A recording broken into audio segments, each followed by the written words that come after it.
Hey guys, welcome back to Home Built, and this week we are back on Harry and a lot of things that I've been meaning to do for quite some time.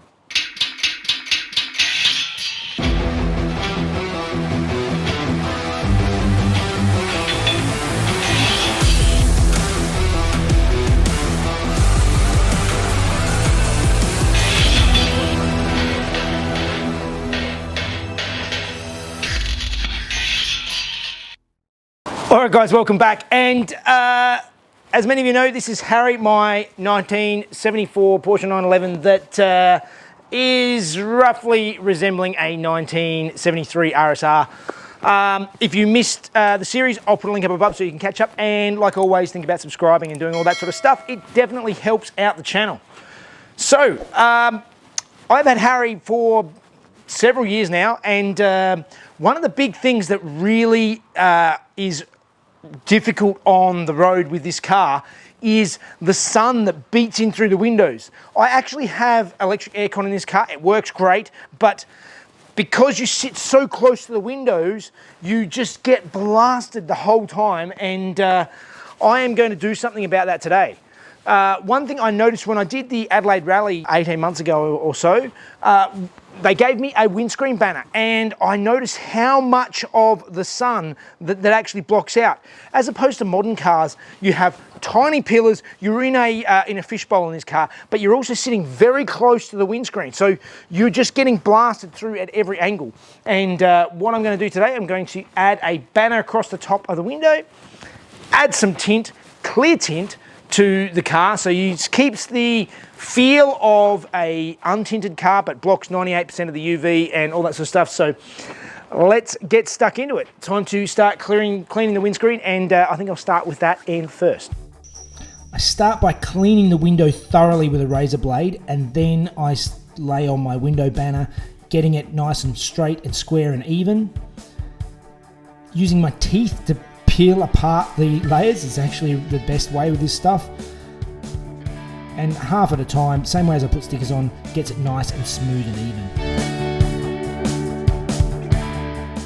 Alright, I am very happy with that. I think that is going to make such a difference for all the sun that beats in through that front windscreen.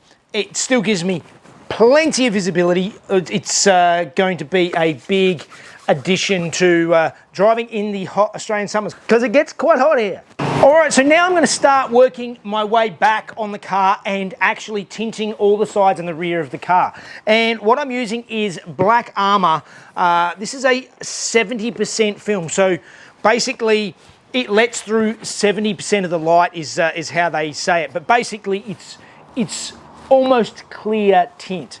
It blocks out 98% of the UV's rays, and I've already done it on the Alfa Romeo. I'll take you over now and I'll show you what it looks like on the car. You can't even tell that it's tinted, but it should hopefully help out with me getting a burnt arm in the car. I find every time I'm driving this in the sun, particularly if I'm doing a long road trip, so I'm heading in the same direction for a long time, I'm constantly trying to find a shady spot to stick my arm down the side of the car so that it's not getting blasted through the window. So this should hopefully help out that. Let's go and have a look at the Alfa. All right, so you can see here, that doesn't even look like it's tinted at all.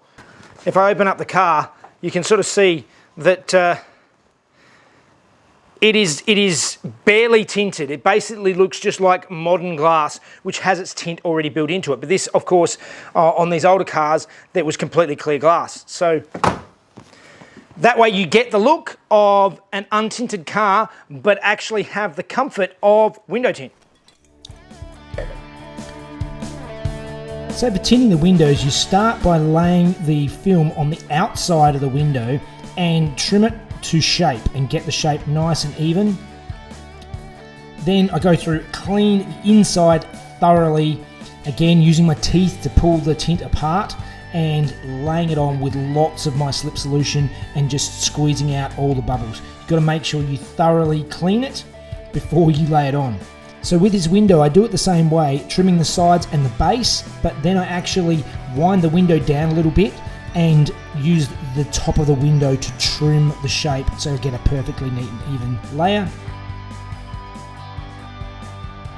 Then the same again on the inside, cleaning it thoroughly first, and then squeezing out all the bubbles, and that's your tint. Go through the same on every window. The rear ones are a little bit more difficult because I had these stickers and stuff on them, but it still worked out alright in the end.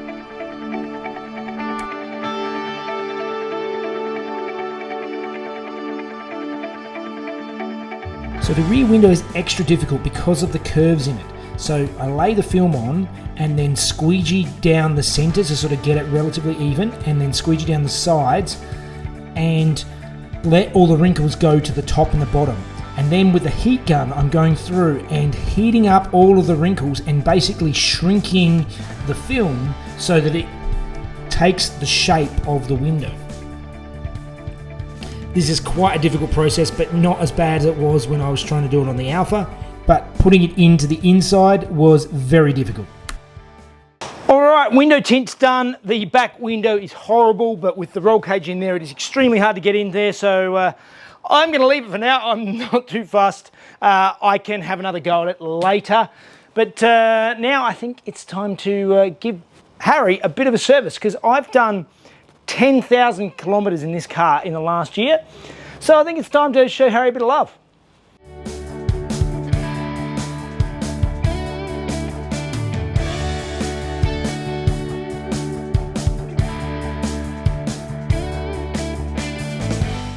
All right, I got Harry up just to about to drain the oil, and I thought I'd investigate my rear sway bar, because this front wheel was lifting up on the track, so it looked like I needed upgraded rear sway bars. And then I had a look at my rear sway bars, and this mount is snapped clean off.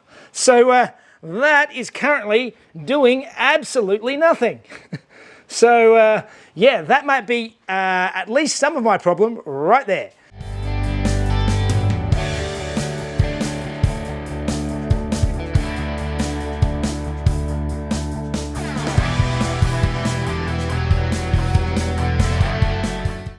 So of course I had microphone issues here, but one of the big issues that I have dealt with for ages with this car is that the floor mats slide around and slide up under the pedals, and I hate that.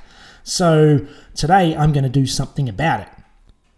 So this morning off camera, I actually sewed a couple of bits of Velcro onto the back corners of my floor mats. And my task today is to make up some brackets that will actually bolt into the seat mounts, and then I can just Velcro the floor mats in so they don't slide down under the pedals. So I start with a bit of old-fashioned cardboard aided design to make up my little brackets, and I'm pretty happy with these basic shapes. So let's start making them out of steel.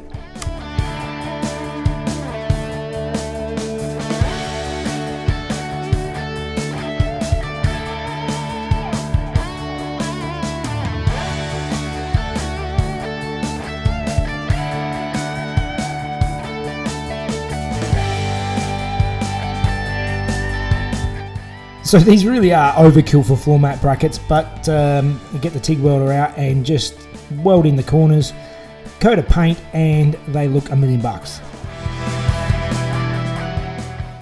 All right, so while I'm waiting for those floor mat brackets to dry, I'm going to do something about this broken sway bar mount, because that is the reason why I've been having so many issues on the track, and it just feels like the car is very understeery as it is, and basically that's because there's no rear sway bar going. So the rear end is very loose, the front end's very tight, and the front end just wants to slide. So if we can reinstate this, I think it might make a world of difference. So I'm going to unbolt it now and see if we can weld this bracket up and repair it.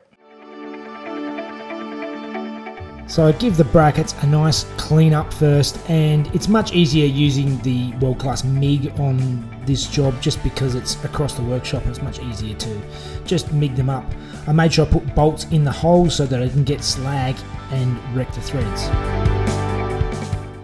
All right, that looks much better, nice and solid. So let's bolt up the sway bar again, and hopefully this car's going to handle a bit better now.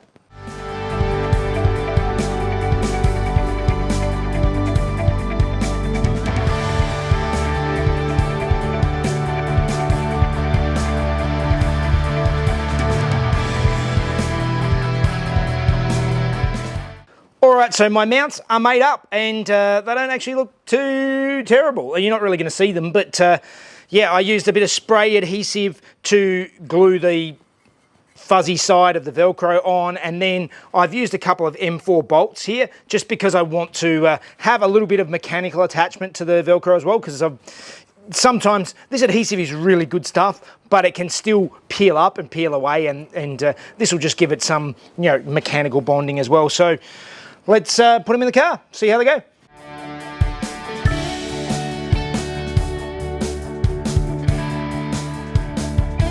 All right, I'm happy with that.